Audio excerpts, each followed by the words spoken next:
नए साल में भारतीय सेना और सशक्त होगी। सेना को ज्यादा से ज्यादा मजबूत करने पर सरकार का फोकस है। इसके तहत अग्निवीरों की ट्रेनिंग जोर शोर से जारी है, तो सेना के थिएटराइजेशन पर भी काम किया जा रहा है, जिसके तहत तीनों सेनाओं के 4 कमांड बनाने हैं। दरअसल थिएटर कमांड तीनों सेनाओं के बीच तालमेल बनाए रखने में बेहद कारगर साबित होने वाली है। इससे दुश्मन पर अचूक वार संभव होता है।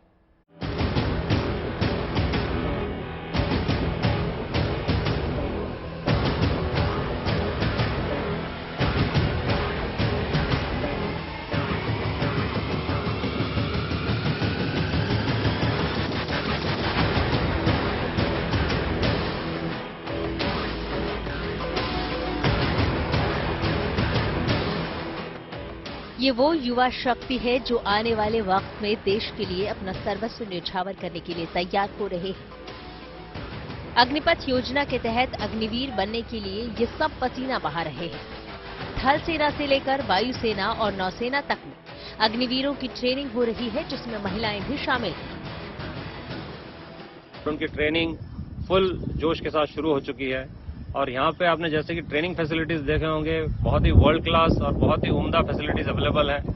और यहाँ पर अभी हमने वुमेन अग्निवीर को भी इंडक्ट किया हुआ है।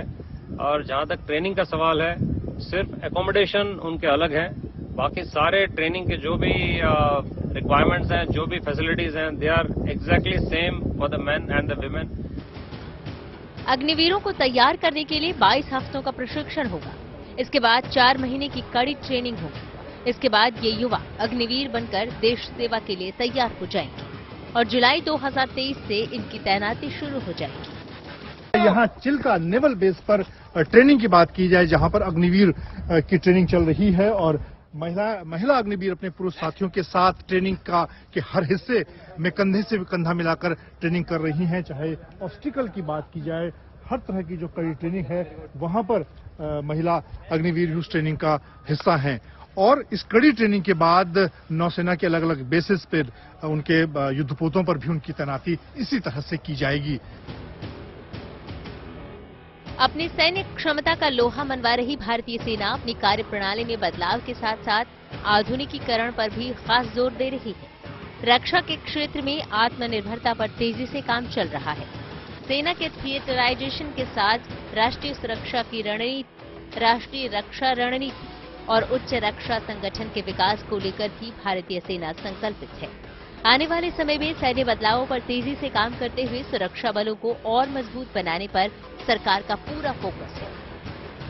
बता दें कि देश के पहले चीफ ऑफ डिफेंस स्टाफ यानी सीडीएस बिपिन रावत सेना के थिएटराइजेशन पर काम कर रहे थे। युद्धों और तकनीकों में हो रहे तेजी से बदलाव को लेकर इसे जरूरी माना गया।